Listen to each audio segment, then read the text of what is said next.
प्यारे बच्चों, जैसा कि आप जानते हैं कि इस समय हम लोग एप्लीकेशन ऑफ इंटीग्रल्स पढ़ रहे हैं और एप्लीकेशन ऑफ इंटीग्रल्स में लास्ट क्लास तक हम लोगों ने जो मिसलेनियस एक्सरसाइज से पहले एग्जाम्पल्स हैं उनको सॉल्व किया हुआ था और आज हम लोग मिसलेनियस एक्सरसाइज को सॉल्व करने चलेंगे। Miscellaneous exercise 8। ओके, तो स्टार्ट करते हैं हम। और पहला क्वेश्चन हमारे सामने जो दिख रहा है मुझे वो है, मैं पढ़ता हूं, आप भी ध्यान से देखिएगा। लिखा हुआ है, दिए हुए वक्रों एवं सरल रेखाओं से घिरे क्षेत्र का क्षेत्रफल ज्ञात कीजिए। आपको वक्र दिए गए होंगे, सरल रेखाएं दी गई होंगी और उनसे घिरे हुए क्षेत्र का क्षेत्रफल आपको मालूम करना है। ठीक है, बस इतना सा काम है। तो यहां पर आप देखिए, ये कर्व हमको दिया गया है और ये लाइंस हमको दी गई हैं, उसके साथ ये एक्स एक्सिस दिया गया है और बोला गया है कि इनसे जो क्षेत्र घिरता है, जो क्षेत्र इन सब से मिला के घिरा हुआ है, उसका एरिया आपको पता लगाना है। ठीक है ना। तो जैसे हमने पिछले क्वेश्चंस किए हैं उन सभी क्वेश्चंस की तरह इसमें भी सबसे पहले हम फिगर बनाएंगे और फिगर बनाने के बाद हम उसको सॉल्व करना स्टार्ट करेंगे। फिगर बनाने के लिए मुझे इनकी डिटेल्स चाहिए, तो सबसे पहले मैं आपको बता देता हूं। जैसे कर्व है y is equal to x square, या बेटा हम चाहें तो इसको x square is equal to y भी लिख सकते हैं। और आप ध्यान से अगर देखेंगे तो ये आपको x square is equal to 4ay type का पैराबोला मिल जाएगा। अगर ये x square is equal to 4ay type का पैराबोला है तो आप तो समझ सकते हैं कि इसके शीर्ष कहाँ पर पड़ेंगे, 0,0 पर इसके शीर्ष पड़ेंगे। एक्सिस इसकी कहाँ पर आएगी, तो x square is equal to 4ay के एक्सिस होती है पॉजिटिव वाई एक्सिस, तो इसकी भी अक्ष पॉजिटिव वाई एक्सिस आ जाएगी। रही बात फोकस वगैरह की, तो वो जरूरत नहीं है मुझे इस क्वेश्चन पे, इसलिए मैं उसको सॉल्व नहीं करूंगा। इसके बाद ये लाइंस के बारे में देख लें। तो जैसे लाइन आप देख रहे हैं, पहली लाइन है x इज इक्वल टू 1। आपने बहुत सारे क्वेश्चन इस तरीके के किए हुए हैं। तो x is equal to 1, x is equal to h type की लाइन है और x is equal to 1, x is equal to h type की अगर लाइन है तो ये y एक्सिस के पैरेलल होगी और x इज इक्वल टू 1 से गुजरेगी। तो इसके बारे में मैं लिखे देता हूं, y अक्ष के समांतर तथा x इज इक्वल टू 1 से गुजरती है। ये इस रेखा के बारे में जानकारी हो गई। ऐसे ही जो दूसरी लाइन आपकी है x इज इक्वल टू 2, उसमें भी हम कह सकते हैं कि ये बिल्कुल सेम टाइप की है, तो ये लाइन भी y अक्ष के समांतर होगी तथा x इज इक्वल टू 2 से गुजरती है। x इज इक्वल टू 2 से गुजरती है। तो कर्व, दोनों लाइंस और ये x एक्सिस है वो तो अब बनाएंगे ही, कोऑर्डिनेट एक्सिस जब बनाएंगे। अब हम इसका फिगर बना सकते हैं इतनी जानकारी से। देखिए, ये x एक्सिस मैंने बना लिया, ये x डैश बनाया, ये y और इधर की तरफ y डैश। ये ओरिजिन पॉइंट है 0,0, सभी को मालूम ही है, ये O मान लिया मैंने इसको। सबसे पहले जो पैराबोला बनेगा x square is to y और y is equal to x square, इसका वर्टेक्स 0, 0 और axis positive y axis, means this parabola will be like this. इस तरीके से ये पैराबोला बनेगा, y is equal to x square. Okay, ठीक। दूसरी line x is equal to 1 parallel to y axis and passing through x is equal to 1। x is equal to 1 मान लेते हैं, x इज इक्वल टू 1 यहां पर है, x is equal to 2 इस जगह पर है, ये x इज इक्वल टू 1 मान लिया। अगर ये x इज इक्वल टू 1 है तो इसके कोऑर्डिनेट्स बेटा क्या हो जाएंगे, 1,0। और अगर ये यहां से यहां तक डिस्टेंस 2 है, x इज इक्वल टू 2 है, then the coordinates of this point will be 2,0.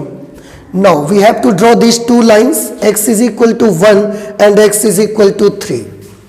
x is equal to 1, which is parallel to y axis and passing through x is equal to 1, and this line will be like this.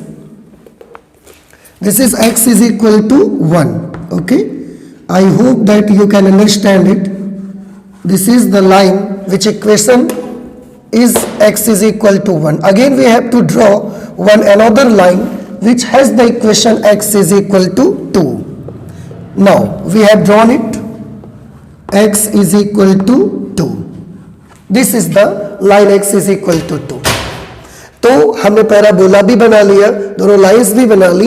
X axis we have already made it, पहले ही हम बना चुके हैं इसको यहां पर. अब वक्त आ गया है देखने का कि कौन सा हिस्सा छायांकित करेंगे हम इसका. ठीक है ना. तो आई होप कि आप भी समझ गए होंगे कि एक ऐसा पोर्शन जिसमें ये दोनों लाइंस भी हो, पैराबोला भी हो और एक्स एक्सिस भी हो, that portion will be only this part.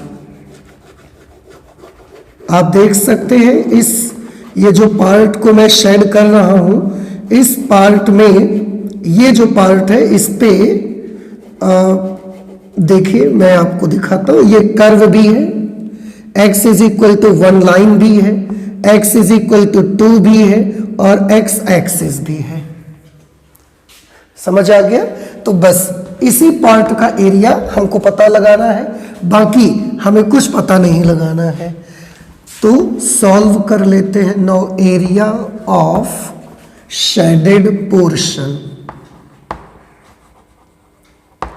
Area of shaded portion is equal to, आपको इस पार्ट का एरिया चाहिए. इसका आप चाहे तो कुछ नाम रख सकते हैं, ए बी सी, इसका नाम रख देंगे डी. तो हमें निकालना पड़ेगा area of figure A B C D A, A B C D A, इसका एरिया. अब इसके साथ एक्स एक्सिस इन्वॉल्व है और हम वर्टिकल स्ट्रिप बना करके इसको सॉल्व कर लेते हैं. ठीक है. वर्टिकल स्ट्रिप बनाई है तो फॉर्मूला आएगा y इंटू डी एक्स. अब ये y कहाँ से लेना पड़ेगा इसके बारे में थोड़ा सा देखिए, क्योंकि ये जब हम स्ट्रिप की ओर चलते हैं ना तो ये इस कर्व के नीचे का एरिया है, इसलिए मुझे इस कर्व से ही y निकालना है. और कर्व की इक्वेशन क्या है, y is equal to x square. तो बस ये कर्व से ही मैं y की वैल्यू लूंगा. What will be the limits of this portion. X axis से आपको लिमिट लेनी है, और जब एक्स एक्सिस पे चलना हम शुरू कर रहे हैं तो ये स्टार्ट यहां से हो रहा है, यहां पे खत्म हो रहा है, तो ये 1 से 2 तक इसकी लिमिट हो जाएगी. From 1 to 2. y की जगह पर एक्स स्क्वायर आएगा into D x from 1 to 2. Sorry, x square का इंटीग्रल करेंगे आप, it will B x cube by 3 from 1 to 2. Limit apply कर देंगे, x की जगह पहले 2 लिखेंगे, 2 का क्यूब करेंगे तो 8/3 माइनस x की जगह 1 लिखेंगे, 1 का क्यूब करेंगे तो 1/3, 8/3 minus 1/3, this will be 7/3, and this is the required area of required region, square unit. ये हमारा आंसर आ जाएगा. ठीक है. आई होप कि ये क्वेश्चन आपको समझ में आ गया होगा. ठीक है. आप चाहें तो इसका आंसर मैच कर सकते हैं. देखिए इसकी आंसर शीट भी मेरे पास है. इसका आंसर 7/3 स्क्वायर यूनिट. ओके, ये हमारा आंसर आ गया. तो आप प्लीज इसको नोट कर लीजिए. इसके बाद हम इसमें एक सेकंड पार्ट भी है क्वेश्चन नंबर 1 पे, उसको सॉल्व करते हैं. वो सेकंड पार्ट मैं देख रहा हूं कि वो सेकंड पार्ट भी करीब करीब ऐसा ही है, पर देख लेते हैं कैसे लगेगा. ओके, जल्दी से नोट कर लीजिए इसको. नेक्स्ट क्वेश्चन है बेटा आपका क्वेश्चन नंबर 1 का सेकंड पार्ट, जिसपे लिखा हुआ है कर्व दिया है y is equal to x to the power 4, y is equal to x to the power 4, और इसमें जो लाइंस दी गई है वो एक है x इज इक्वल टू 1 और एक है x इज इक्वल टू 5, और उसके बाद x एक्सिस भी है. तो इनसे घिरे हुए क्षेत्र का क्षेत्रफल पता लगाना है. अब इस बार आपको देखना ये है कि ये जो कर्व दिया है x y is equal to x to the power 4, इसको कैसे हम ड्रॉ करना है, इसको मैं आपको बताऊं। वैसे तो ये पैराबोला तो नहीं है, पैराबोला तो होगा अगर x में द्विघात होता, y में एक घात होता तो पैराबोला होता। लेकिन मैं आपको बताऊं, क्योंकि इसका जो आप फिगर बनाने जाओगे ना तो पैराबोला जैसा ही दिखने वाला फिगर बनेगा। तो अगर आपको ऐसे नहीं लगता है कि कैसे बनेगा, तो हम इसकी एक टेबल बना के इसको बना सकते हैं। जैसे ऐसे हम बना लेंगे इसे, एक छोटी सी टेबल बनाएंगे, x की वैल्यूज अपने आप से लेते जाएंगे, y निकलता जाएगा। x 0 लेंगे तो y 1 आ जाएगा, x अगर हम 1 कर देंगे तो y y भी 1 आ जाएगा। आई एम सॉरी, x 0 लेंगे तो y भी 0 आएगा, x 1 लेंगे तो y भी 1 आ जाएगा। अच्छा, x 2 ले लेंगे तो y कितना आ जाएगा, तो y आ जाएगा 2 2 जार 4 2 जार 8 2 जार 16, ऐसे आ जाएगा। अब अगर हम -1 ले लें इसमें तो y +1 आ जाएगा, और अगर हम x को -2 ले लें तो y +16 आ जाएगा। तो आप देखेंगे अभी मैं बनाऊंगा, पैराबोला ही जैसा दिखेगा ये, पर ये थोड़ा स्टीप रहेगा, तेजी से इंक्रीज होगा ऊपर की तरफ ये। ठीक है, इसकी हेल्प से अभी हम बनाएंगे इसको। टेबल बना लिया है, यही पॉइंट हम वहां पर लोकेट कर देंगे। रही बात इन दो लाइंस की, तो ये जो दो लाइंस है that are the very first one is x is equal to 1। Again you know that this line is parallel to y axis,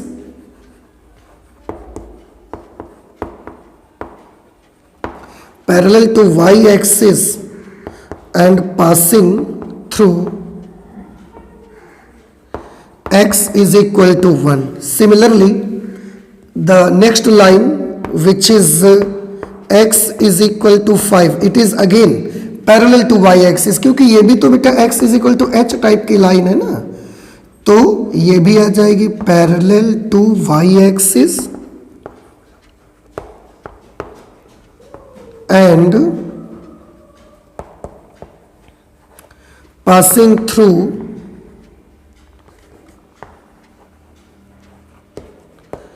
x is equal to 5। और जो नेक्स्ट चीज दी गई है वो x एक्सिस है, उसको तो हम बनाएंगे। ठीक है, इसे मैं फिर से यहां पर बना लेता हूं coordinate axis. This is x axis, x dash, ये x और ये y डैश। ये ओरिजिन पॉइंट है जिसके कोऑर्डिनेट 0,0 होते हैं। अब अगर इसमें मैं ये 1 मानूंगा, ये 2 मानूंगा, ऐसे इधर भी 1 और इधर भी 2, तो आप देखेंगे पहले जब ये मैं कर्व बनाने जाऊंगा x 0 तो y 0, x 0 तो y 0, ये तो पॉइंट यहीं पर आ गया। दूसरा x, y में 1,1 आ जाएगा, 1,1 मतलब 1 के साथ इसका भी 1, ये पॉइंट यहां पर आ जाएगा। तीसरा 2 के साथ y का 16, x का केवल 2 और y का 16, ये यहां पर चला जाएगा। x के 2 के साथ y का 16 बहुत ऊपर चला जाएगा, बड़ी तेजी से इंक्रीज हो रहा है x के साथ y की वैल्यू। सिमिलरली -1,1 पॉइंट आएगा, -1 यहां पर आएगा और +1 y का तो यहीं पर आएगा बुआ।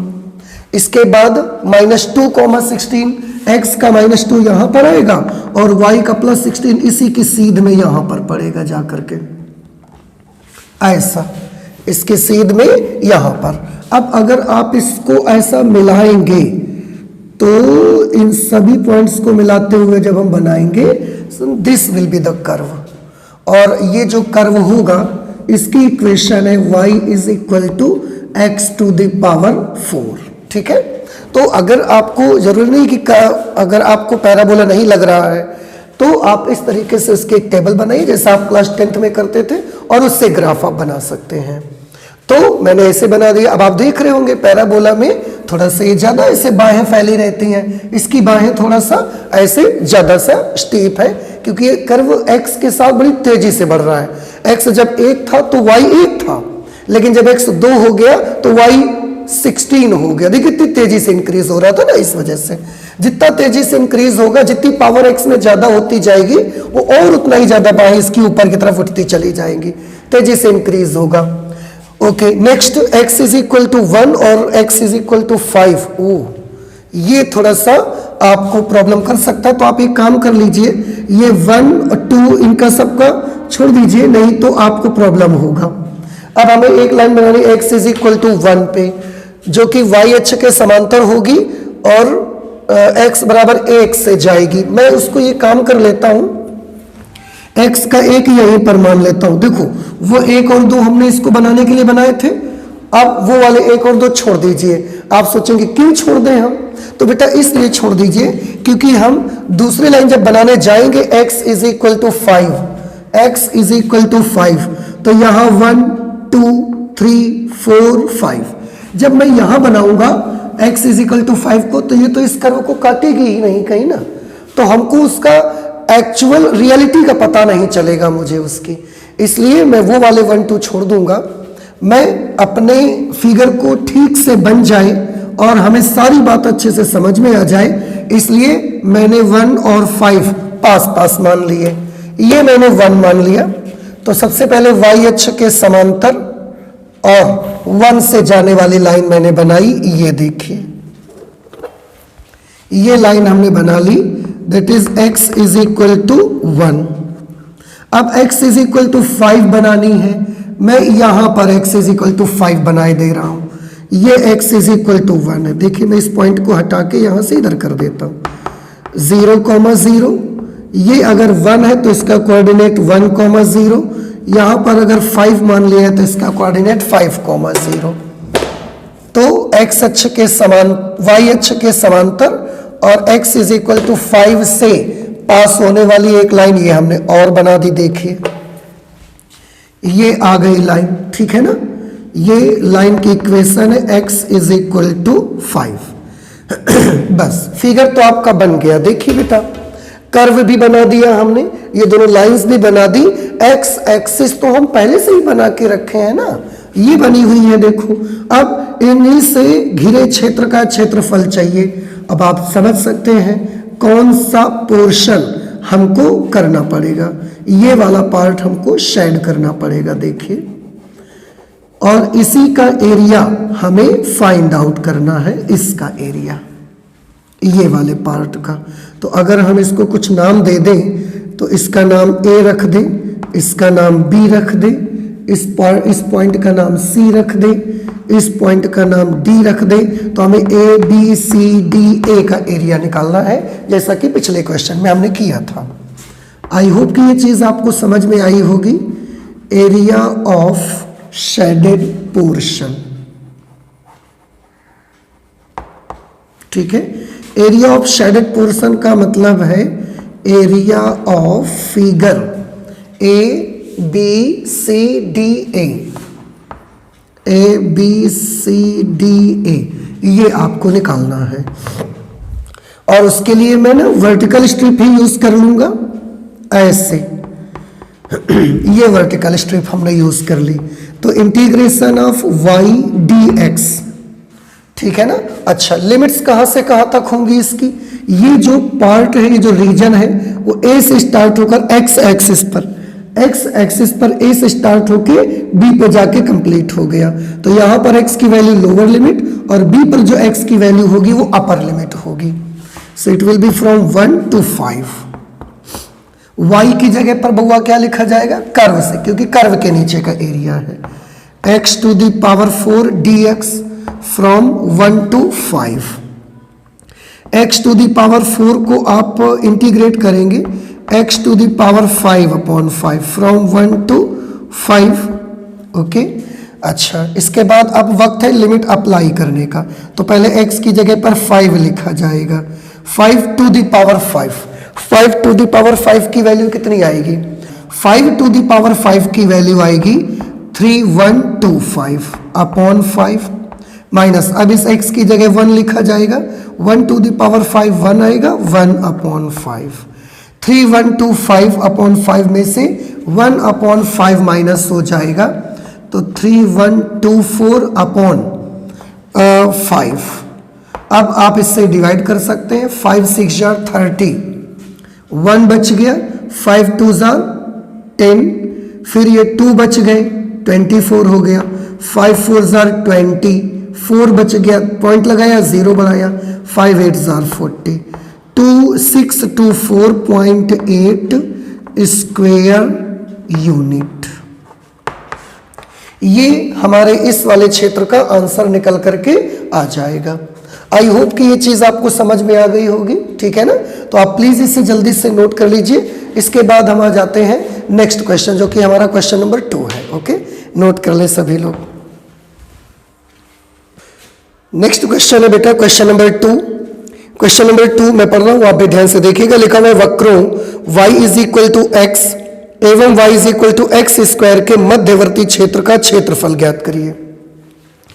इसमें आपको एक कर्व ये दिया है y is equal to x square और एक लाइन दी गई है, और इन दोनों के ही बीच का एरिया आपको पता लगाना है। बेहद आसान है।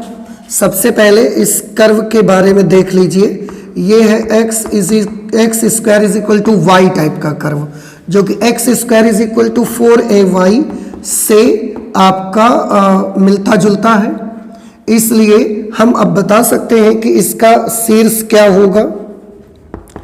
आंसर है इसका शीर्ष होगा 0,0 और इसकी अक्ष होगी positive y axis, positive y axis. बस इतनी सी जानकारी चाहिए, मैं ये परवलय बना लूंगा।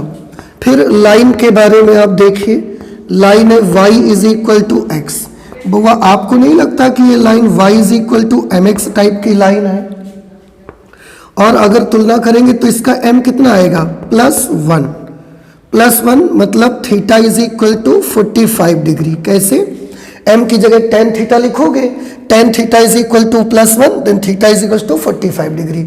अब एक बात तो क्लियर है कि जो लाइन है वो मूल बिंदु से जाएगी और धन x अक्ष के साथ कितना कोण बनेगा, 45 डिग्री। तो मैं यहां लिख सकता हूं रेखा मूल बिंदु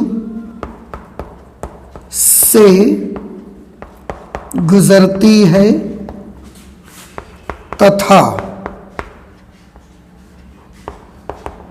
धन x अक्ष से 45 डिग्री पर झुकी है।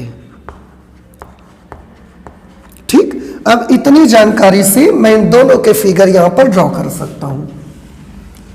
देखिए, ये x एक्सिस x डैश बना लिया, y और ये y डैश।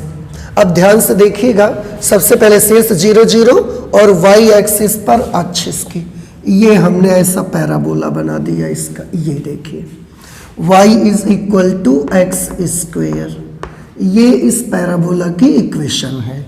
ओके, दूसरी लाइन जो बनानी है y is equal to x, मूल बिंदु से गुजरेगी और y एक्स अक्ष के साथ 45 डिग्री का एंगल बनाएगी।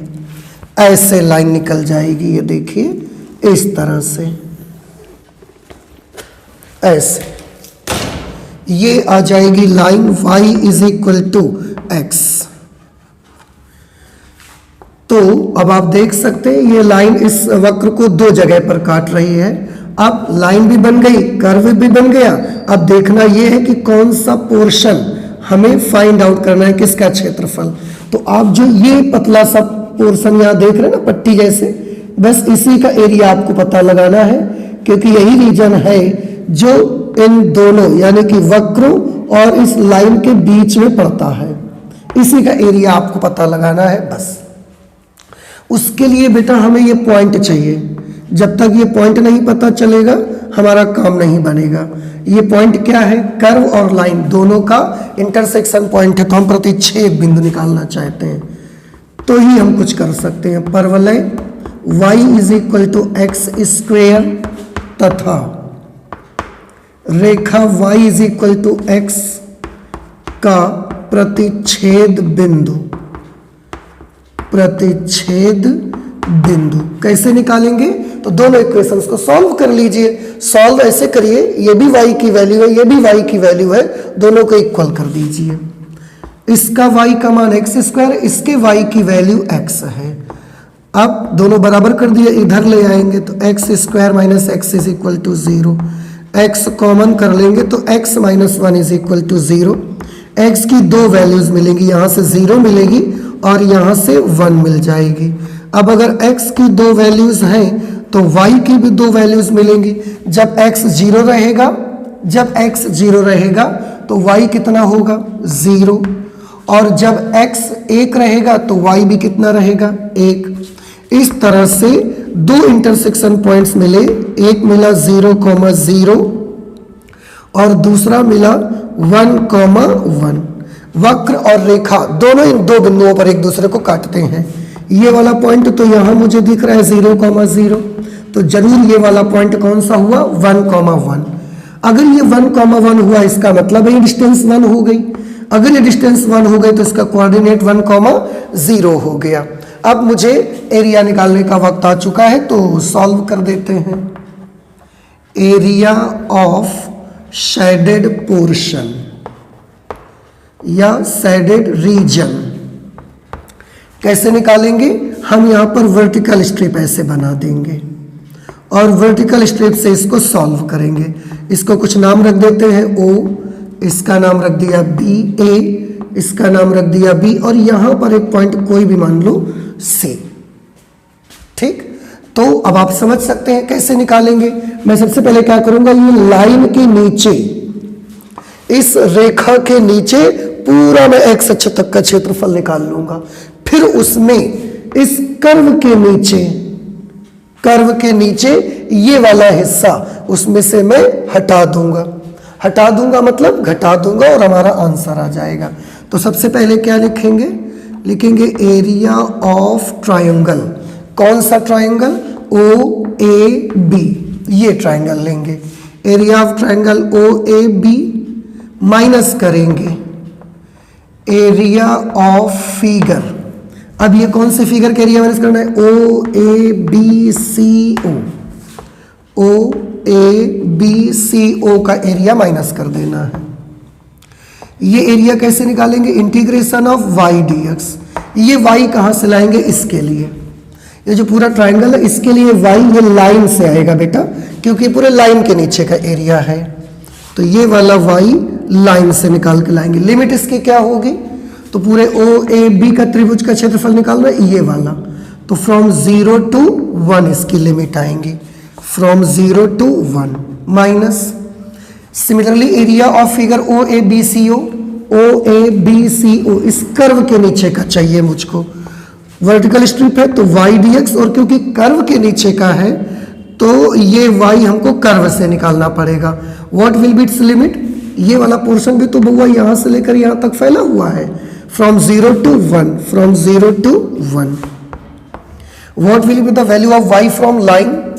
y from line is x, this is x dx from 0 to 1 minus what is y from curve? y from curve is x square dx from 0 to 1।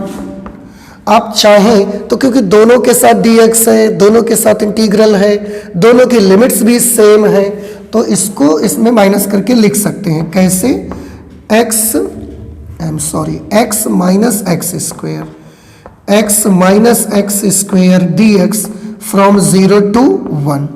अब इसको इंटीग्रेट कर दीजिए। x का इंटीग्रल आएगा x square by 2, x cube का integral होगा x cube by 3 from 0 to 1। Okay, अब limit apply करें। पहले x की जगह 1 लिखिए, यहाँ 1 लिखेंगे, then it will be 1/2 minus 1/3 minus. अब जहाँ जहाँ x है सब जगह 0 कर देंगे, 0 0 0, ये सब पूरा टर्म 0 हो जाएगा। इसको जब आप सॉल्व करोगे it will B 1/6 square unit. ये हमारा आंसर आ जाना चाहिए। तो हम चेक कर ले रहे हैं आंसर इसका क्या आएगा। ये आएगा 1/6 स्क्वायर यूनिट। ठीक है, इस तरह से ये हमने क्वेश्चन कर लिया, क्वेश्चन नंबर 2। आप प्लीज इसे जल्दी से नोट कर लीजिए, इसके बाद हम लोग क्वेश्चन नंबर 3 सॉल्व करते हैं। ओके, नेक्स्ट क्वेश्चन है बेटा क्वेश्चन नंबर 3। मैं पढ़ रहा हूं, आप भी ध्यान से सुनिएगा। लिखा हुआ है प्रथम चतुर्थांश में, देखिए बाउंडेशन है कि जो हिस्सा प्रथम चतुर्थांश में पड़ेगा केवल उसी को कंसीडर करेंगे आप।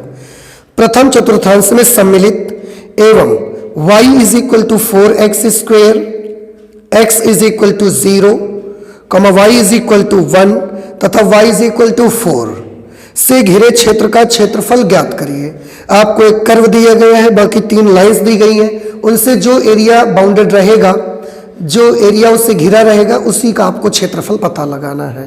तो कर्व और लाइंस मैंने ऑलरेडी यहाँ लिख रखा हुआ है, इसी को आपको बनाना है और इसी से घिरे क्षेत्र का क्षेत्रफल निकालना है। चलिए स्टार्ट करते हैं और कैसे करेंगे देखते हैं। सबसे पहले कर्व में आ गया y is equal to 4x²। हम चाहें तो इसे बेटा ऐसे भी तो लिख सकते हैं, ये 4 डले आएंगे तो x² टू 1/4y। और अब आप गौर से देखिए, आपको नहीं लगता कि ये x² is equal to 4ay से मैच करता है? अगर इसी की तरह है तो अब तो हम बता सकते हैं कि जो पैराबोला हमको दिया गया है इसके शीर्ष है 0,0 और ये किस तरफ बनेगा? आंसर है पॉजिटिव y एक्सिस पर बनेगा, प्लस y एक्सिस पर बनेगा। बस इतनी सी नॉलेज ही सफिशिएंट है इसको बनाने के लिए।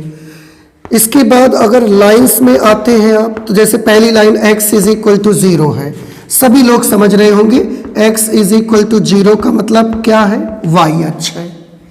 दूसरी line y is equal to 1 है। अगर y इज इक्वल टू 1 है तो ये y is equal to constant type की लाइन है, y is to k type की लाइन है, जो कि x अक्ष के समांतर रहेगी, x अक्ष के समांतर। और कहां से गुजरेगी? y बराबर 1 से, y बराबर 1 से गुजरती है। ठीक, ऐसे ही जो ये नेक्स्ट लाइन है y is equal to 4, it is also parallel to x axis, x अक्ष के समांतर है और y इज इक्वल टू 4 से गुजरती है। ठीक है ना? बस इतनी सी डिटेल से हम फिगर बना सकते हैं अपना। देखिए कैसे बनाइएगा फिगर आप इसका। ये हमने x एक्सिस ले लिया, ये हमने x डैश, ये y और ये y डैश। इसको और थोड़ा सही कर लेते हैं जरा हम। ये x डैश आ गया। सबसे पहले हमने बनाना है ये परवलय बनेगा शीर्ष 0, 0 पर, अक्ष पॉजिटिव y एक्सिस पर। ये ऐसा पैराबोला हमने बना दिया। यहाँ देखिए इसकी इक्वेशन है y is equal to 4x²। ठीक है ना? अच्छा, इसके बाद लाइन y अक्ष हमने पहले से ही बना रखा है। 2 लाइनें बनेंगी, x अक्ष के समांतर, एक y बराबर 1 से जाएगी, एक y इज इक्वल टू 4 से जाएगी। एक line y is equal to 1 से जाएगी, एक line y is equal to 4 से जाएगी। देखो ये वाली लाइन भी x अक्ष के समांतर है, ये वाली लाइन भी x अक्ष के समांतर है। ये y इज इक्वल टू 1 से गुजर रही है और जो दूसरी लाइन है ये वाली line y is equal to 4 से पास हो रही है। अगर ये y इज इक्वल टू 1 है तो इस पॉइंट का कोऑर्डिनेट क्या होगा? आंसर है इस पॉइंट का कोऑर्डिनेट होगा 0,1। And what will be the coordinate of this point? This is 0,4। Okay, अब according to question what will be the required region? Which is the required region in this figure? So our required region will be this, where I am shading it. आप देख सकते हैं ये वाला portion ही हमारा required reason है, जिसका area हमने पता लगाना है, जिसका क्षेत्रफल हमें पता लगाना है। ये वो हिस्सा है। बस इसमें ये कर्व भी है, y एक्सिस भी है, y इज इक्वल टू 1 भी है, y इज इक्वल टू 4 भी है। Only this much area we have to solve, or we have to find out. Okay, so area of shaded portion.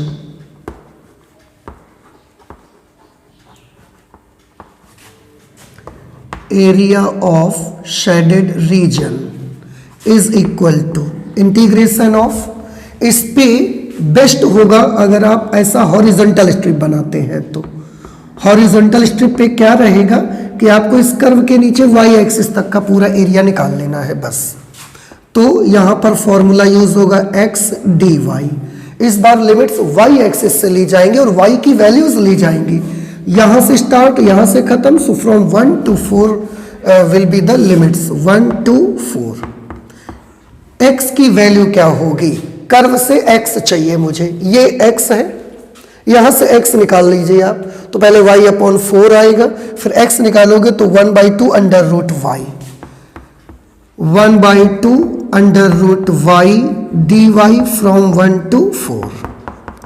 Under root y को integrate करेंगे जब आप, तो जब अंडर रूट x को करते हैं तो 2/3 x to the power 3/2, under root y को करेंगे तो 2/3 y to the power 3/2 from 1 to 4।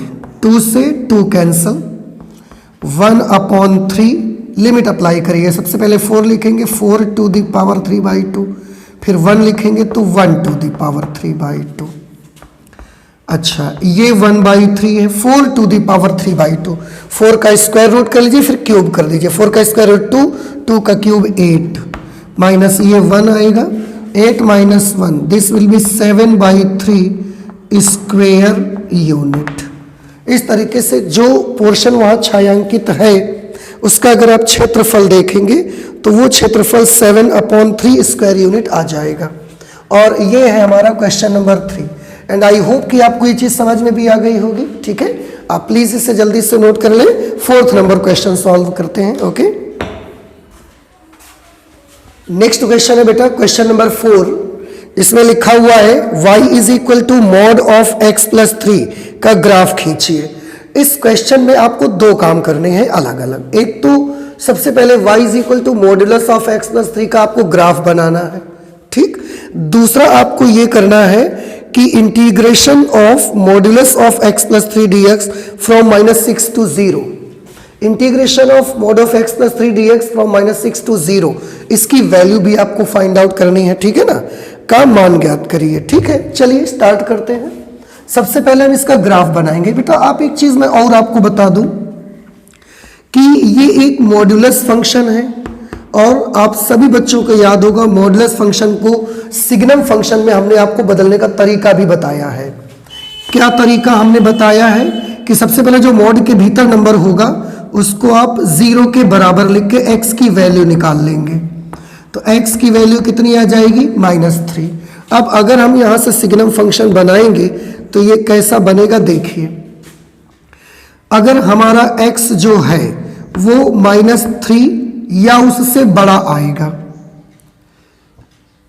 अगर हमारा जो x है वो -3 आएगा या उस बड़ा आएगा तो इसकी वैल्यू बेटा पॉजिटिव रहेगी, और पॉजिटिव रहेगी तो इसकी वैल्यू आ जाएगी +x+3।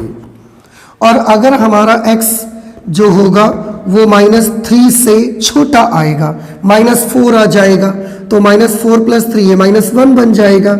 और फिर उस माइनस को प्लस करने के लिए मॉड उस पर भी क्या लगाएगा, माइनस लगा देगा।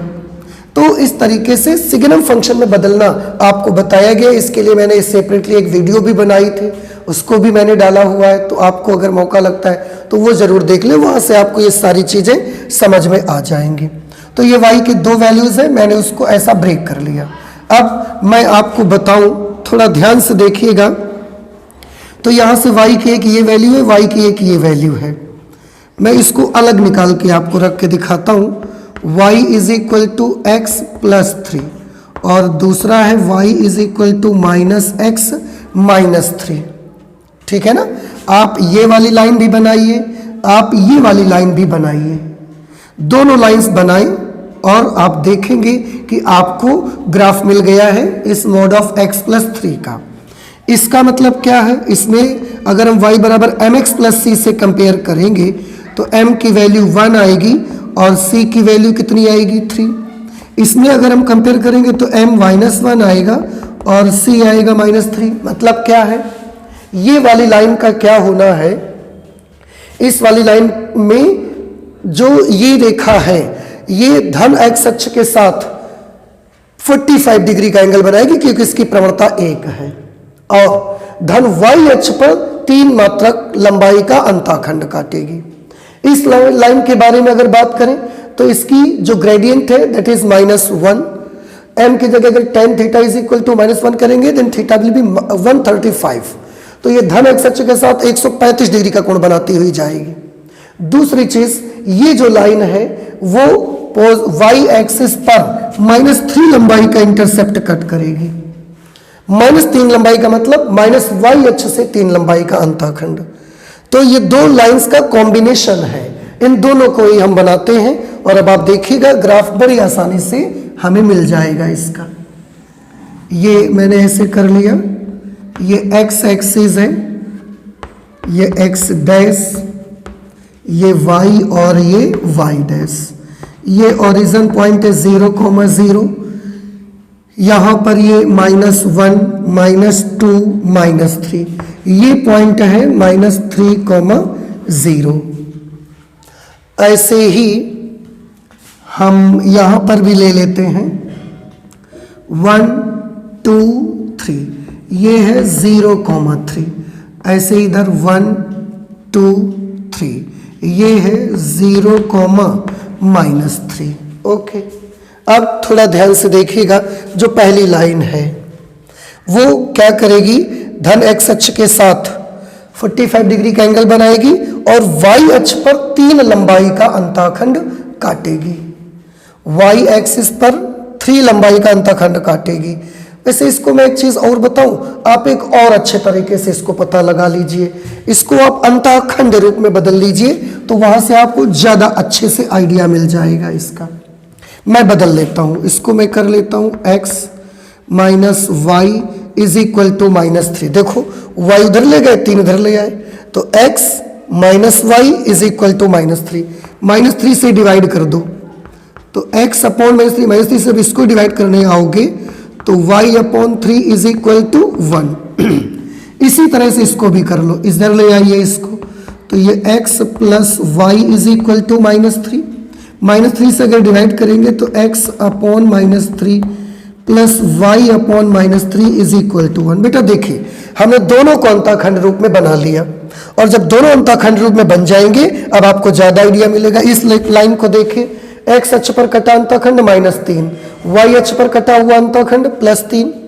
ये जो लाइन है x अक्ष पर कटा अंतःखंड -3 और y अक्ष पर कटा अंतःखंड भी -3। अब हम बना सकते हैं, जो ये वाली लाइन है x अक्ष पर कटा अंतःखंड -3, y अक्ष पर कटा अंतःखंड +3, x पर -3 y पर +3।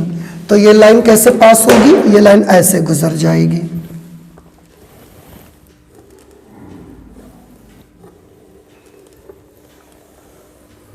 ऐसे ये लाइन गुजर जाएगी। तो ये वाली लाइन तो हमने कौन सी बना लिया, ये हमने बना ली y is equal to +x +3, ये वाली लाइन हमने बना लिया, ये वाली। दूसरी लाइन में x अक्ष पे भी -3 और y अक्ष पे भी -3, x पे -3 यहाँ, y पे -3 यहाँ पर है। ऐसे जाएगी ये लाइन इस तरह से, इसको ऐसे बना लेते हैं, ठीक है, और इस तरह से ये लाइन बन जाएगी। ओके, अब एक चीज इसमें देखने वाली बात है यहाँ पर बेटा, यहाँ पर y का जो वैल्यू है उसमें मॉड्यूलस लगा है। आपको तो मालूम है मॉड्यूलस से जो भी नंबर बाहर आता है वो कभी माइनस नहीं आता, वो हमेशा कैसा रहेगा, प्लस रहेगा। अब ध्यान से मुझे देख के बताइए, ये y की वैल्यू है, आपको क्या लगता है क्या कभी y माइनस आएगा? आंसर इज नो, नहीं आएगा। क्यों? क्योंकि y की जो वैल्यू है उसमें तो मोड लगा है, तो ये कभी माइनस आएगा ही नहीं। अगर ये माइनस नहीं आएगा तो y कभी माइनस नहीं आएगा, और अगर y माइनस नहीं आएगा तो हमारा ग्राफ, ये वाला हिस्सा ग्राफ में नहीं पड़ेगा। क्यों नहीं पड़ेगा? थोड़ा ध्यान से देखिए बेटा, ये थर्ड क्वाड्रेंट है और थर्ड क्वाड्रेंट में y कैसा हो जाता है, नेगेटिव। तो अगर ग्राफ यहां तक निकल आएगा तो ये तो नहीं हो सकता। क्यों? क्योंकि हम तो देख रहे हैं कि हमारा y नेगेटिव नहीं हो सकता, इसलिए ये ग्राफ ऐसा चला जाएगा। इस टाइप से ये कर्व आपका बन जाएगा। आप चाहें इसको और इंक्रीज कर सकते हैं। ये आ गया y is equal to -x -3, और ये पूरा का पूरा कर्व जो आप देख रहे हैं, ये पूरा का पूरा कर्व आपका बना दिया गया है मॉड्यूलस ऑफ x + 3। इस तरीके से ये कर्व आपका बनेगा। ठीक है, तो कर्व का नीचे का हिस्सा मैंने क्यों इरेज किया, क्योंकि अगर वो कर्व अगर वो लाइन नीचे जा रही है तो वहां पर y कैसा हो रहा है, निगेटिव। ये लाइन नीचे आ रही तो भी y निगेटिव हो रहा है, जबकि according to question y can not be negative, क्योंकि मॉडुलस लगा है उस पर, तो माइनस नहीं हो सकता, इसलिए यहां से लाके यहां ले जाना पड़ेगा। और वो वैसे भी आप याद करो भैया, y is equal to modulus x का ग्राफ आपको कैसा बताया गया है, y is equal to mod of x का ग्राफ ऐसा बनेगा।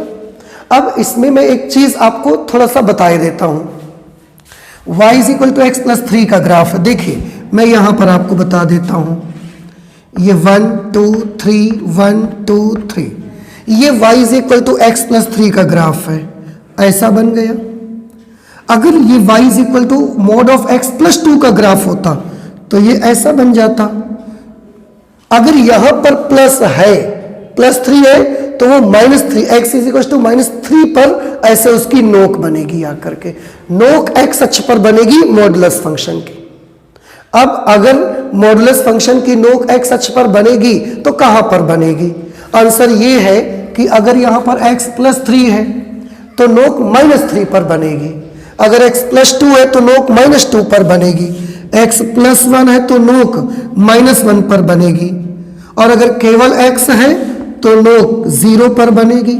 अगर x -1 है, -1, तो फिर नोक +1 पर बनेगी, -2 है तो नोक +2 पर बनेगी। इस तरीके से आपके ये ग्राफ बनते चले जाएंगे। तो ये आप दिमाग में बिठा लीजिए कि इस तरीके का ग्राफ कैसे बनेगा। तो ये हमने एक काम कर लिया, इसका ग्राफ तैयार कर लिया। अब इसकी वैल्यू हमको निकालनी है। Integration of modulus of x plus 3 dx from -6 to 0 is equal to, modulus वाले फलनों के कैलकुलेशन, इनके इंटीग्रेशंस आपने बहुत किए हुए हैं, इसमें भी आप कर सकते हैं। आप देख रहे हैं कि -3 से बड़ा होने पर ये प्लस है और -3 से छोटा होने पर ये माइनस है। अब -6 और 0 के बीच में -3 पड़ता है, तो मैं इसको ऐसे करूंगा, x plus 3 dx from -6 to -3 करूंगा पहले, और फिर इसी को लिखेंगे x plus 3 dx from -3 to 0। पहले -6 से -3 तक इंटीग्रेशन कर देंगे, फिर -3 से 0 तक कर देंगे। ठीक है ना, आप थोड़ा ध्यान से देखें, -6 से -3 में ये कैसा रहेगा, -6 से -3 मतलब -3 से छोटे नंबर के लिए ये माइनस रहेगा, ये माइनस रहेगा, और -3 से बड़े नंबर 0 तक के लिए ये प्लस रहेगा। फिर अब इसे, ये बात समझ में आ गई ना आप सबको भाई, ऐसे नंबर लाइन आप बनाएंगे, यहां पर ये -6 आ गया। अब 0 कहां पर आएगा, तो ये है हमारा -5 -4 -3 -2 -1 0, यहां से यहां तक इंटीग्रेट करना है। तो मैंने क्या किया, -6 -5 -4 -3 यहां तक हमने इंटीग्रेट कर दिया, और फिर यहां तक अलग इंटीग्रेट कर देंगे। यहां से यहां तक हमारा फंक्शन नेगेटिव x प्लस 3 है, और यहां से यहां तक हमारा फंक्शन जो है वो नहीं, -6 से -3 तक नेगेटिव, हाँ, और -3 से 0 तक ये पॉजिटिव वैल्यू रखता है। आप देख सकते हैं -3 से बड़े नंबरों के लिए प्लस, और -3 से छोटे यानी कि -6 तक ये आएगा। अब इसको आप सॉल्व कर लीजिए, इसका माइनस हम बाहर कर देंगे, इसको इंटीग्रेट कर देंगे, तो ये आ जाएगा x plus 3 whole square upon 2 from -6 to -3, plus ऐसे इसको कर देंगे इंटीग्रेशन, तो x plus 3 whole square upon 2 from -3 to -6, no I am sorry, -3 to 0। अब इसे और कैलकुलेट कर लें आप, पहले x की जगह पे अपर लिमिट -3 लिखेंगे। देखो बेटा, अगर -3 लिखोगे तो -3 + 3 क्या हो जाएगा, 0, तो ये पूरी टर्म 0 हो जाएगी। माइनस, अब लोअर लिमिट लिखेंगे -6, -6 + 3 कितना बना, -3, -3 का स्क्वायर कर दिया 9, 9/2 ये आ गया, प्लस अब इसकी बारी, इस पे लिमिट अप्लाई करो, तो पहले 0 लिखेंगे, 0 लिखेंगे, 0 + 3 हो गया 3, 3 का स्क्वायर 9, 9/2, फिर माइनस, अब -3 लिखेंगे तो फिर से ये पूरा का पूरा 0 हो जाएगा, माइनस माइनस प्लस 9/2 प्लस 9/2, ये हो जाएगा 18/2। 18/2 मतलब 9, और क्योंकि ये हमें तो पता नहीं इस 6 एरिया निकाल रहे हैं कि क्या निकाल रहे हैं, जिसकी वैल्यू मुझे निकालने के लिए दी गई थी उसकी वैल्यू मैंने निकाली, तो वो सॉल्व होके 9 के इक्वल आ गई है। ठीक है, तो आई होप आपको कि ग्राफ भी आपको समझ में आ गया है कि ग्राफ कैसा बनेगा, और ये जो हमको सॉल्व करके लाना था उसका आंसर भी हमने ला दिया है। ठीक है, तो ये चीज आप ध्यान रखें और बहुत याद रखें कि ये ग्राफ नीचे नहीं आएगा, नीचे आने से y माइनस हो जाएगा, और y की वैल्यू में तो मॉड लगा है, तो y माइनस कैसे हो जाएगा, नहीं हो सकता, पॉसिबल ही नहीं है। इसलिए ग्राफ की लाइंस नीचे नहीं ऐसा निकाल के छोड़ेंगे आप, नो नहीं करेंगे आप। और आगे से याद कर लीजिए, अगर x +3 है तो -3 पर इसकी नोक आएगी, x +2 होगा तो -2 पर इसकी नोक ऐसे आके चली जाएगी। ठीक है ना, ये रहेगा। तो इस तरीके से ये हमारा क्वेश्चन हो गया 4। आप प्लीज इसे जल्दी से नोट कर लीजिए, इसके बाद हम लोग करते हैं क्वेश्चन नंबर 5 को। ओके, तेजी से हाथ चलाइए।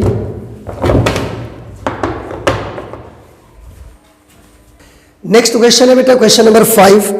मैं पढ़ रहा हूं, आप भी गौर से सुनिएगा। लिखा हुआ x = 0 एवं x = 2 पाई तथा वक्र y = sin x से घिरे क्षेत्र का क्षेत्रफल ज्ञात करिए। x = 0, x = 2 पाई, फिर कर्व y = sin x से घिरे क्षेत्र का क्षेत्रफल आपको ज्ञात करना है। ठीक है, देखिए ये तो बड़ा आसान है। y = sin x का ग्राफ आप सभी को आता है, कैसे बनेगा देख लीजिए। मैं इधर ही बना देता हूं इसका ग्राफ, ये ऐसे देख लीजिए, ये x एक्सिस, ये y है, ये x डैश और ये y dash. y = sin x का ग्राफ आप सभी को पता है, इस तरीके का आता है। ऐसा आगे भी जाएगा, हमको सिर्फ 0 से 2 पाई तक का लेना है। x 0 कहाँ पड़ेगा, यहाँ पर x = 0, 2 पाई कहाँ, तो ये जो पॉइंट आएगा ये π/2 पर होगा, ये पाई पर रहेगा, ये वाला पॉइंट 3π/2 और ये वाला पॉइंट रहेगा 2 पाई। x = 0 मतलब y एक्सिस, ये मैंने बना दिया। x = 2 पाई मतलब y अक्ष के समांतर और 2 पाई से जाने वाली लाइन, y अक्ष के समांतर और 2 पाई से जाने वाली लाइन, ये देखिए ऐसी बन जाएगी इस तरह से। तो y अक्ष के समांतर हो गई और x = 2 पाई से पास भी होने लगी। इस तरह से आपको इस कर्व और इन दो लाइंस के बीच का एरिया निकालना है। अब फिगर तो बन गया, कौन सा रीजन का मुझे एरिया चाहिए, तो मैं आपको बताऊं, इस रीजन का आपको एरिया चाहिए। देखिए इस वाले पोर्शन का, ठीक है, ये आपको पता लगाना है इसका एरिया। इधर ये भी तो पड़ेगा, इसको भी हम छायांकित करेंगे क्योंकि ये रीजन भी तो उसी के अंतर्गत आता है क्वेश्चन के मुताबिक। बस इसका क्षेत्रफल आपको निकालना है। अब आपके पास दो रास्ते हैं, या तो इसको अलग निकालिए, इसको अलग निकालिए, दोनों को ऐड करिए। उसमें भी इसका एरिया निकालते वक्त, because this lies in the negative side, तो जब इसका एरिया निकालने जाएंगे तो मॉडुलस लगा के निकालेंगे। अगर आप ये ना करना चाहें तो मत करिए, आपके पास एक दूसरा रास्ता है, एक लूप का निकाल लीजिए, उसका डबल कर दीजिए। ठीक है ना, दोनों सिमेट्रिकल हैं इसलिए एक लूप का निकाल लो, उसको डबल कर दीजिए।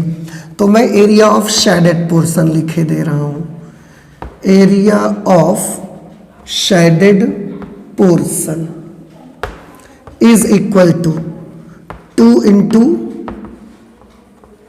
Area of loop number 1। ये लूप नंबर 1, ये लूप नंबर 2। तो लूप नंबर 1 का एरिया निकालेंगे, डबल कर देंगे।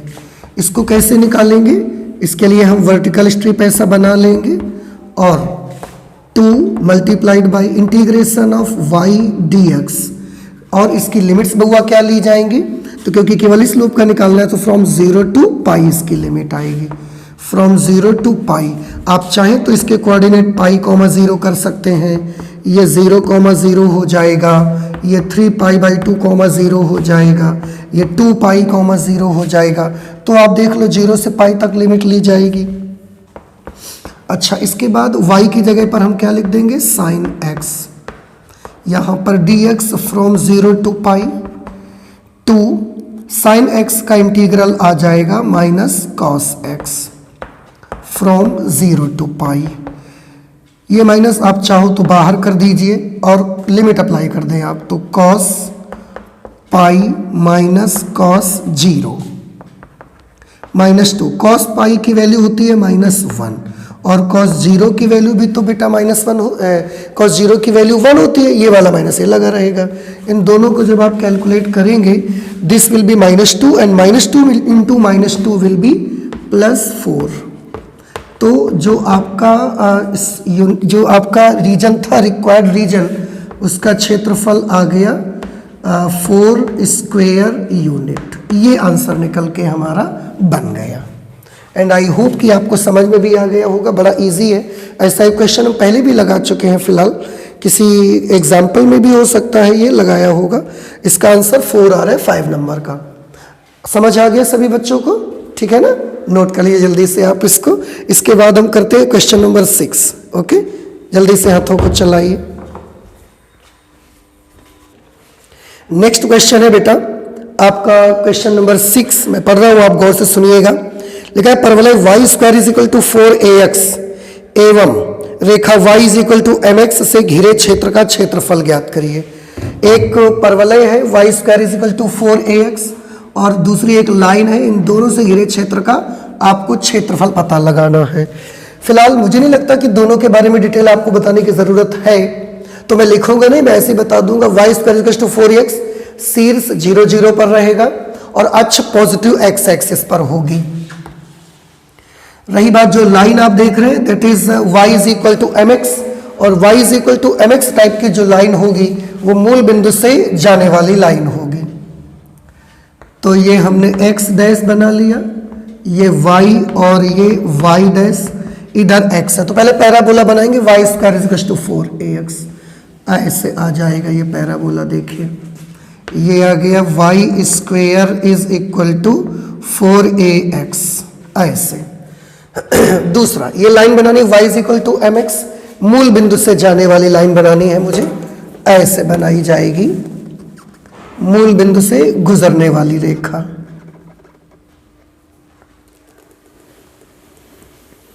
ये बना दिया, देखिए हमने। तो ये हमने बनाई y = mx, जो कि मूल बिंदु से ऐसा गुजरती हुई चली जाती है इस तरह से। ये कर्व है पैराबोला, ये लाइन है, ये लाइन की इक्वेशन है y = mx। मुझे इन दोनों से घिरे क्षेत्र का क्षेत्रफल चाहिए। अब आप फिगर को देखकर समझ गए होंगे कि ये वाला जो पार्ट आपको दिख रहा है ना, इसी का क्षेत्रफल हमको पता लगाना है, इसका ये मुझे मालूम करना है।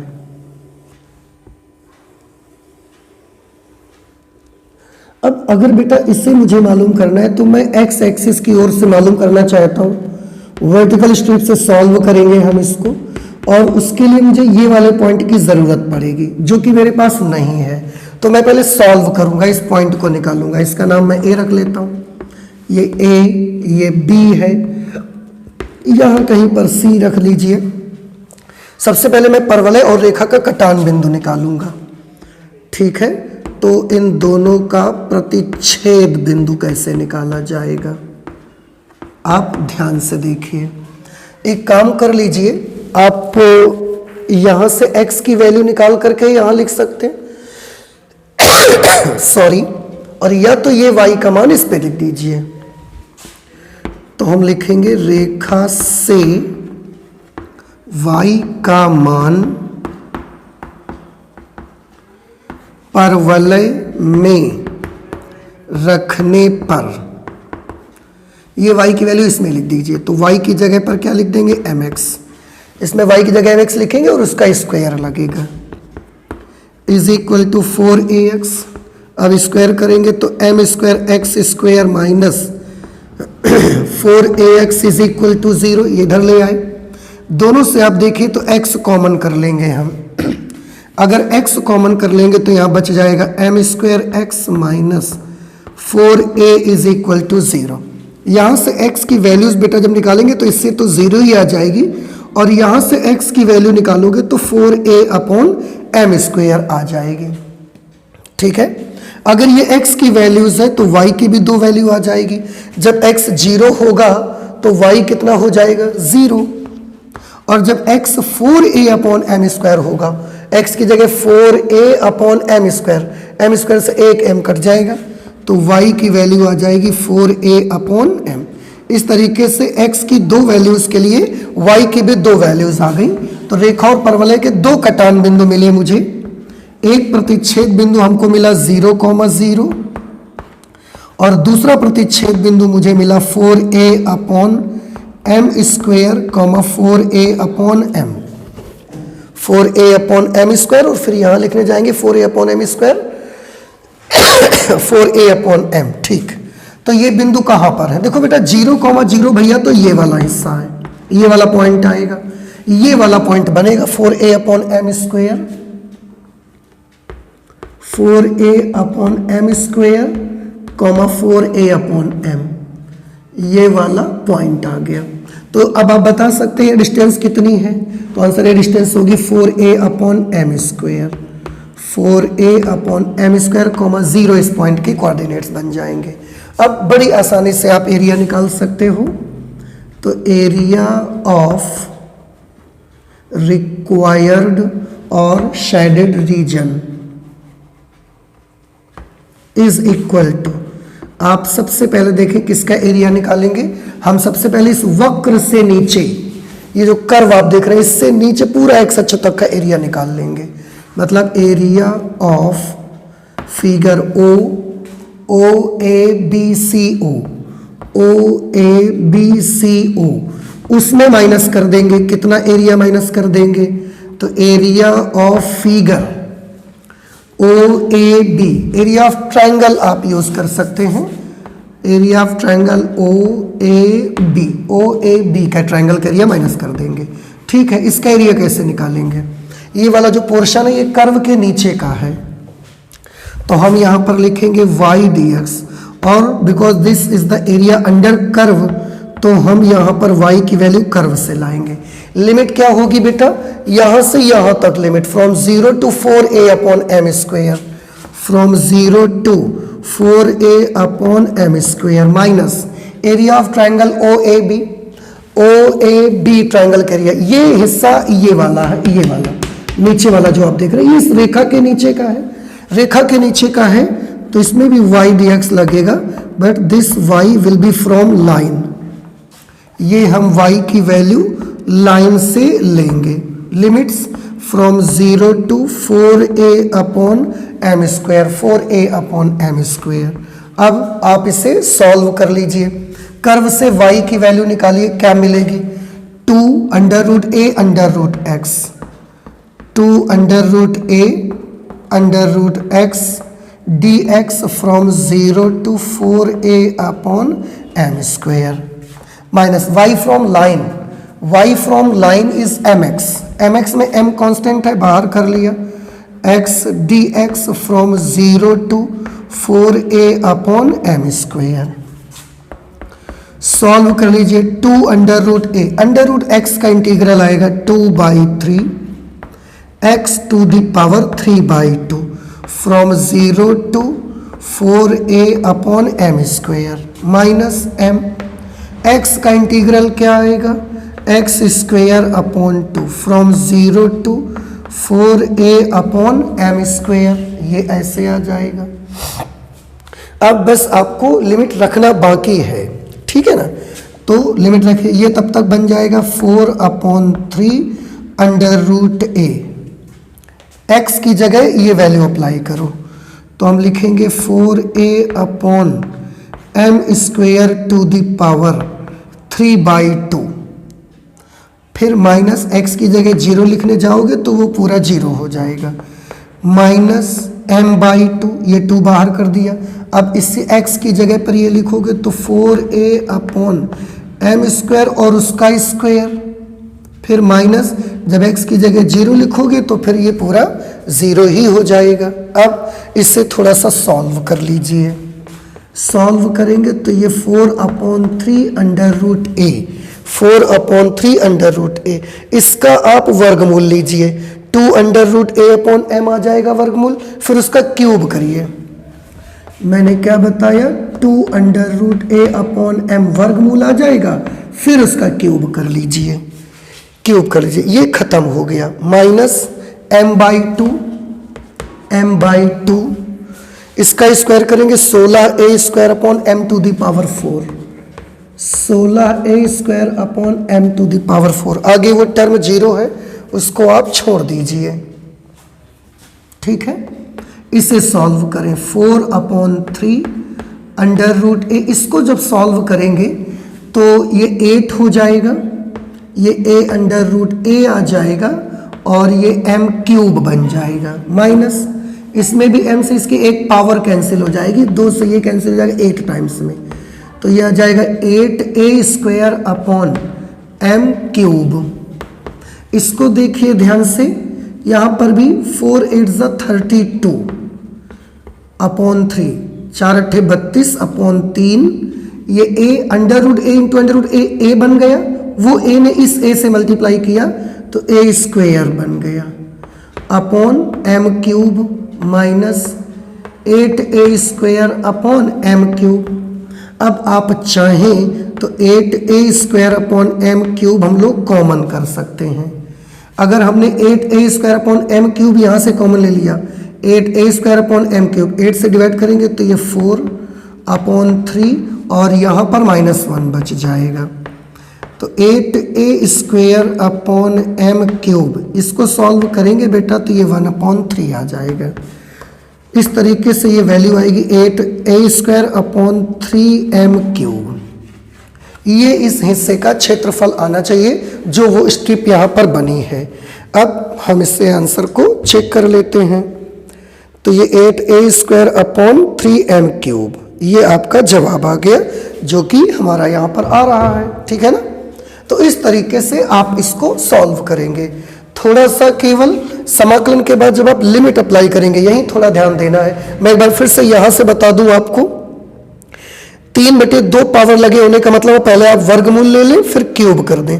तो 4a अपॉन m² का वर्गमूल मैंने लिया, 4 का वर्गमूल 2, a का अंडर रूट a, m² का m, तो 2 under root a upon m और वर्गमूल लेके क्यूब करना है, तो 2 under root a upon m लेके क्यूब करना है। रही बात इसकी तो पहले से लिखा था, 0 था, खत्म कर दो इसको, -m/2, इसका स्क्वायर 16a² बटे m की घात 4, वो कर दिया।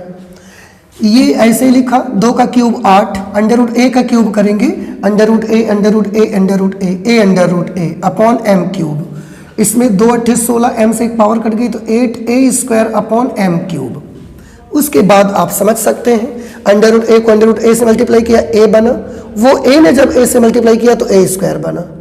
तब तक ये 8 4 32, 3m क्यूब, ये 8a² अपॉन m क्यूब हमने कॉमन कर लिया, तो 8 चौके 32, 4/3 a² अपॉन m क्यूब जा चुका है, या -1 बचा, 4/3 में 1 माइनस करेंगे 1/3 आ जाएगा। इस तरीके से हमारा आंसर आ जाएगा। ये हमने कौन सा क्वेश्चन कर लिया बेटा, ये हमने कर लिया क्वेश्चन नंबर 6, ठीक है। इसके बाद आप क्वेश्चन नंबर 7 पर आ जाते हैं हम लोग, तो आप इसे जल्दी से नोट कर लीजिए। क्वेश्चन नंबर 7 सॉल्व करते हैं, ओके। नेक्स्ट क्वेश्चन बेटा हम लोग सॉल्व करेंगे क्वेश्चन नंबर 7। मैं पढ़ रहा हूं, आप भी ध्यान से देखिएगा। लिखा हुआ है परवलय 4y = 3x² एवं रेखा 2y = 3x + 12 से घिरे क्षेत्र का क्षेत्रफल ज्ञात करिए। आपको एक परवलय दिया है 4y = 3x² और एक लाइन दी गई है 2y = 3x + 12। इससे जो रीजन बाउंडेड रहेगा उसका एरिया आपको पता लगाना है, ठीक है। चलिए सबसे पहले फिगर बनाना है मुझे, तो मैं इसका आपको थोड़ा सा डिटेल बता देता हूँ। ये है 4y = 3x²।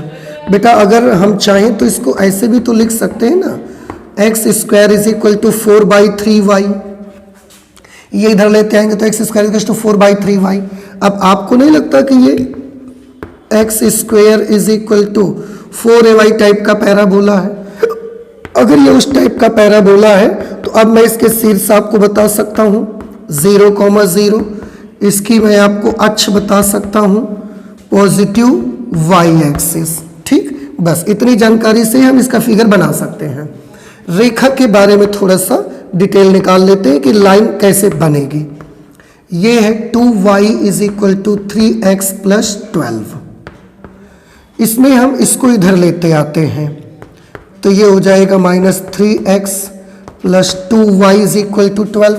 हमारा मेन मकसद है लाइन बनेगी कैसे, तो मैं इसको अंताखंड रूप में बदलना चाहता हूँ। अंताखंड रूप आपको याद है x/a + y/b = 1। उसमें बदल के हम बड़ी आसानी से निकाल सकते हैं इसको। अब 12 से पूरी क्वेश्चन को डिवाइड करो। जब इसको डिवाइड करोगे बेटा 3 4 = 12, 12 से इसको डिवाइड करोगे 2 6 = 12 = 1। मतलब ये जो लाइन है ये x एक्सिस पर -4 लेंथ का और y एक्सिस पर 6 यूनिट लेंथ का इंटरसेप्ट काटती है। पैराबोला और लाइन दोनों की डिटेल हमको मिल गई है। अब हम बड़ी आसानी से इसका फिगर बना सकते हैं। तो आप देखिए ये x है, x डैश है, ये y है और ये y डैश है, ये ओरिजिन पॉइंट है। परवलय का सिर 0 0 अक्ष प्लस y अक्ष। तो ये पैराबोला ऐसा हमने बना दिया। यहाँ पर ये है 4y = 3x²। ये इस पैराबोला की इक्वेशन है। ओके, ठीक है। लाइन बनाने x अक्ष पर -4, तो x अक्ष पर 1 2 3 4 और y एक्सिस पर +6 1 2 3 4 5 6 ऐसे ये इंटरसेप्ट काटेंगे और ये लाइन इस तरीके से होकर के जाएगी। ये कुछ ज़्यादा ऊंचा हो जाएगा, फिर पैराबोला को काट नहीं पाएगा, इसलिए इसका मैं 6 थोड़ा नज़दीक में ही मान लेता हूँ। यहीं पर हम इसका 6 माने ले रहे हैं। अब ये ऐसे इसको काटती हुई चली भी जाएगी।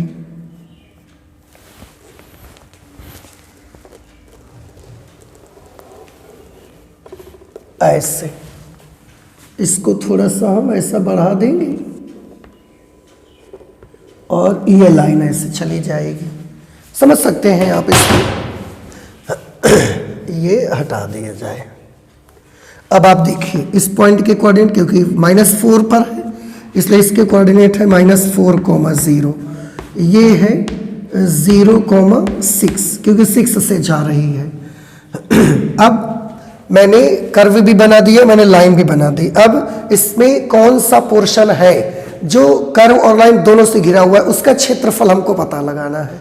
कौन सा पार्ट है बेटा, इसको आप देखिए, ये वो पार्ट है, ये जिसे मैं यहाँ पर शेड कर रहा हूँ, ये है वो पार्ट जिसका क्षेत्रफल आपको मालूम करना है। ठीक है, मैं शेडेड कर दे रहा हूँ, तब तक आप देख लीजिए कि इसका एरिया आपको कैसे निकालना रहेगा। उसके लिए मुझे ना ये पॉइंट चाहिए बेटा। मैं यहाँ से एक परपेंडिकुलर ड्रॉप करूँगा तो मुझे ये वाला बिंदु निकालना है, इसलिए ये वाला पॉइंट मुझे चाहिए। I want the intersection point of curve and line. Okay, तो मैं इन दोनों का इंटरसेक्शन पॉइंट निकालना चाहता हूँ। रेखा तथा परवलय का प्रतिच्छेद बिंदु।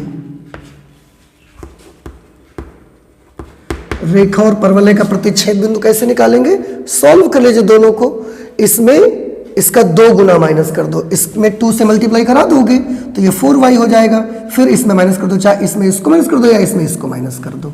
तो मैं पहले इसको ले रहा हूँ 4y = 3x²। अब इसमें 2 से मल्टीप्लाई करवा दो तो ये हो जाएगा 4y = इसमें 2 से मल्टीप्लाई करवाओगे तो 6x, इसमें 2 से मल्टीप्लाई होगा तो 24।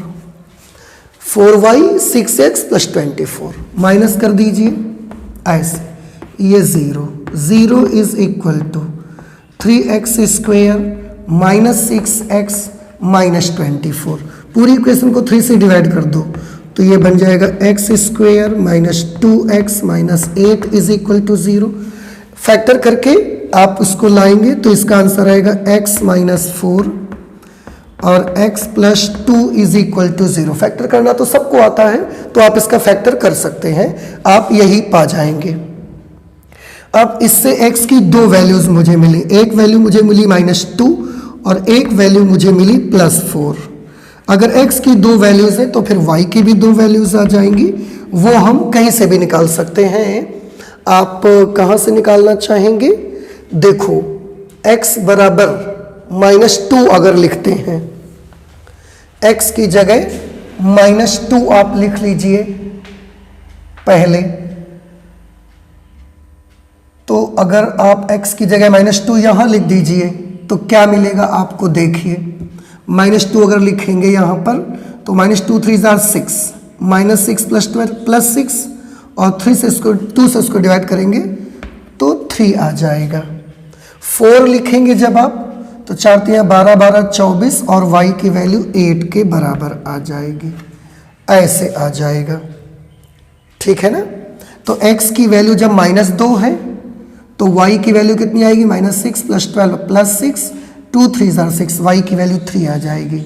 और जब x की वैल्यू +4 होगी तो 4 × 3 = 12, 12 24 और 12 × 2 = 24।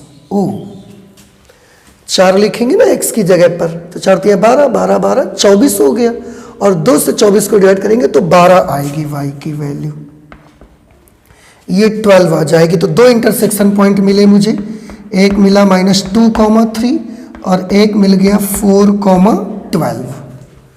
देखिए -2, 3 वाला तो ये वाला हो जाएगा -2, 3, x नेगेटिव y पॉजिटिव, और 4, 12 वाला ये आ जाएगा 4, 12।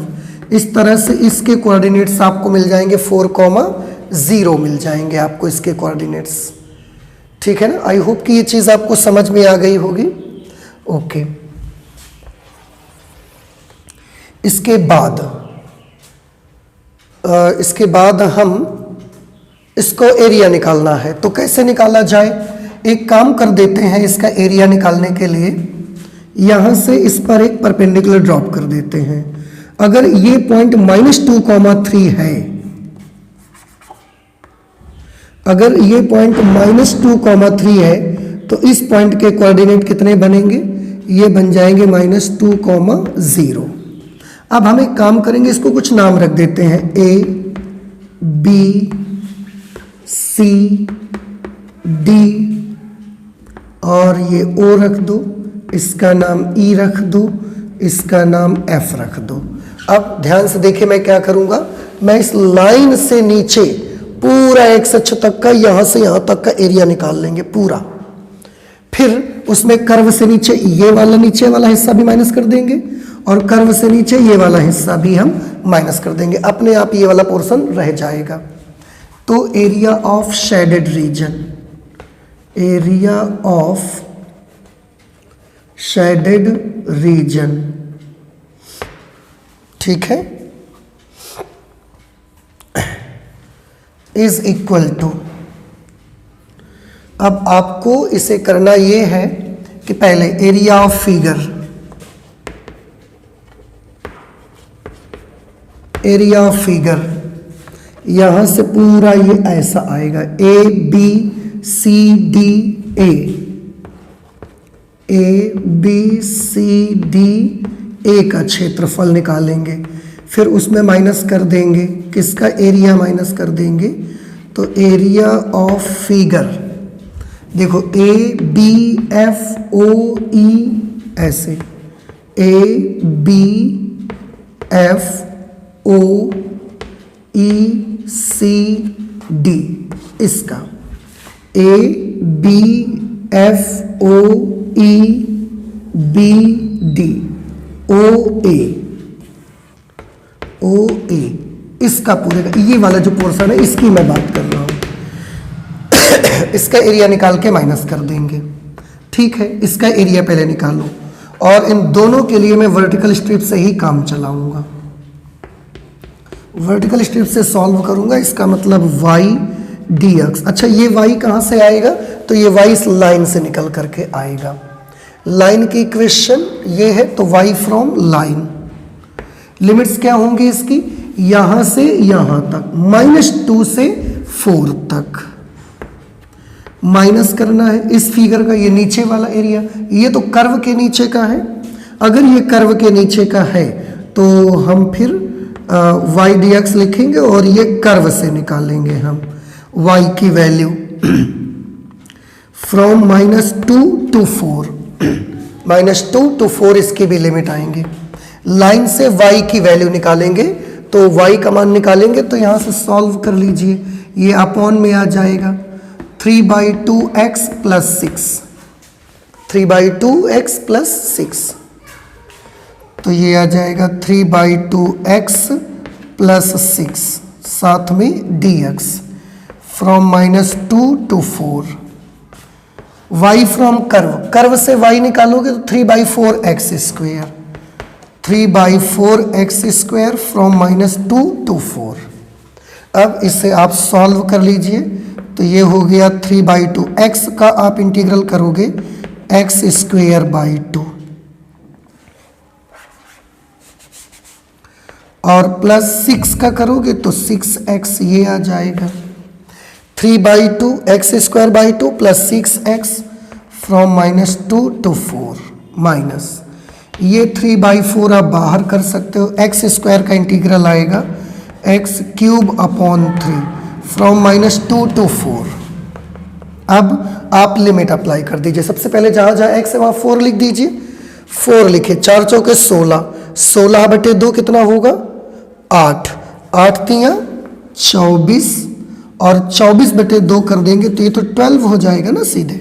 फिर से एक बार देखिए, 4 लिखा, 4 का स्क्वायर किया 16, 16/2 8 आ गया। 8 से हमने 2 से कैंसिल कर दिया, 4, 4 3 12 प्लस इसमें जब 4 लिखेंगे तो 4 6 24 माइनस, अब -2 लिखना है। -2 लिखेंगे इसकी जगह पर तो 4/2 करेंगे तो 2 बचा, वो 2 इस 2 से कैंसिल, तो यहाँ 3 बच गया। यहाँ 2 लिखेंगे तो -2 6 12, ये आ गया। इसके 3 से ये 3 कैंसिल कर दो आप, 1/4। अब केवल इसी में लिमिट आपको अप्लाई करना पड़ेगा। x की जगह 4 लिखेंगे, 4 चौके 16, चौके 64, -2 लिखेंगे तो -8 आ जाएगा, तो वो वाला माइनस और इसका जो माइनस आता है वो प्लस हो जाएगा मिल करके। अब इसे और कैलकुलेट कर लीजिए थोड़ा सा। ये हो गया 12 और 24 36, ये आएंगे -9, वो +9 बन जाएंगे। 36 और 9 ये आ गया 45। फिर से एक बार 36 -9 यानी 36 + 9 45। 64 और 8 हो गए 72, -1/4 × 72। 45 -4 से इसको डिवाइड करेंगे तो 18 आ जाएगा। 18 चौके 72। अब 45 में से 18 माइनस करेंगे, 15 में से 8 गया 7, 3 में से 1 गया 2, इतने स्क्वायर यूनिट इसका आंसर आ जाना चाहिए इस वाले क्षेत्र के क्षेत्रफल का। एक बार अब हम इसको चेक कर लेते हैं ज़रा कि आंसर कितना बनेगा। 27 स्क्वायर यूनिट आपके 7th नंबर क्वेश्चन का आंसर आ गया। आई होप कि ये चीज़ आपको समझ में आई होगी। बड़ा इजी है, कटान बिंदु निकालिए, कटान बिंदु से यहाँ तक आप पहुँच जाएंगे। तरीका सेम वही है, कुछ नया मेथड इसमें हम यूज़ नहीं कर रहे हैं, इसलिए ये बड़ा अच्छा है और आप इसे नोट कर लीजिए। ठीक है, इसे नोट कर लें। इसके बाद क्वेश्चन नंबर 8 सॉल्व कर लेते हैं हम लोग। ओके, नेक्स्ट क्वेश्चन हम लोग बेटा सॉल्व करेंगे। क्वेश्चन नंबर 8 मैं पढ़ रहा हूं, आप भी ध्यान से सुनिएगा। लिखा हुआ है दीर्घवृत्त x² + 9 + y² / 4 = 1 एवं रेखा x/3 + y/2 = 1 से घिरे लघु क्षेत्र का क्षेत्रफल ज्ञात करिए। इस क्वेश्चन में बहुआ एक आपको दीर्घवृत्त दिया गया है और एक लाइन दी गई है। ये दोनों से घिरा हुआ जो छोटा वाला ए पोर्शन होगा उसका एरिया पता लगाना है। और मुझे नहीं लगता इसमें तो कोई डिटेल की ज़रूरत आपको पड़ेगी, दीर्घवृत्त को तो आप ऐसे भी लिख सकते हो x square upon 3 square plus y square upon 2 square is equal to 1। अब इसे आप देखिए कैसे बनाएंगे। ये x डैश, ये y है और ये y डैश है। ये ओरिजिन पॉइंट है। ये क्षैतिज दीर्घवृत्त है क्योंकि इसके x के नीचे का पोर्शन बड़ा है नंबर और y के नीचे का नंबर छोटा है। तो ये ऐसा इलिप्स आपका बन जाएगा। इस तरह से ये दीर्घवृत्त बनाया जाएगा। ठीक है।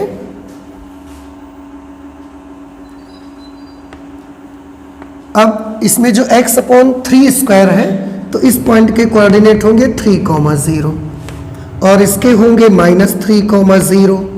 ये होगा 0,2 और ये होगा 0,-2। ये ओरिजिन पॉइंट 0,0 है ही। तो ये दीर्घवृत्त बन गया आपका। अब ये लाइन बनानी है। लाइन में देखिए कितना इजी है। x अक्ष पर कटा अंतःखंड 3 है और y अक्ष पर कटा अंतःखंड 2 है और ये दोनों ही चीजें हमको दिख रही हैं। x अक्ष पर 3 लेंथ, y अक्ष पर 2 लेंथ और इन दोनों को मिलाने वाली हम एक लाइन ड्रॉ कर सकते हैं। ऐसे ये चली जाएगी लाइन इस तरह से।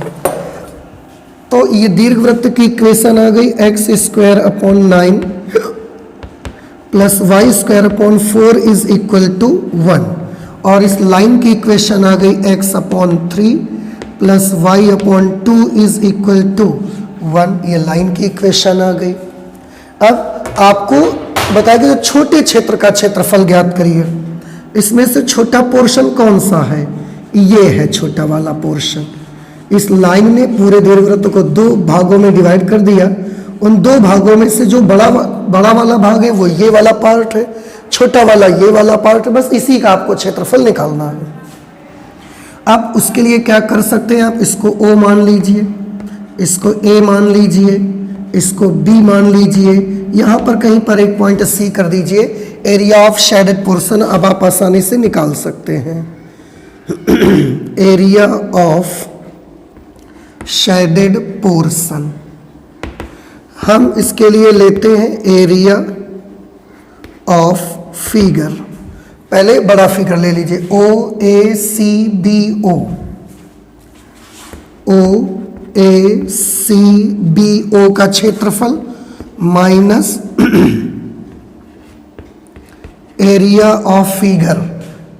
इसमें ट्राइंगल आ जाएगा आपका area of triangle, right angled triangle है वैसे। कौन सा ट्राइंगल? OAB। OAB।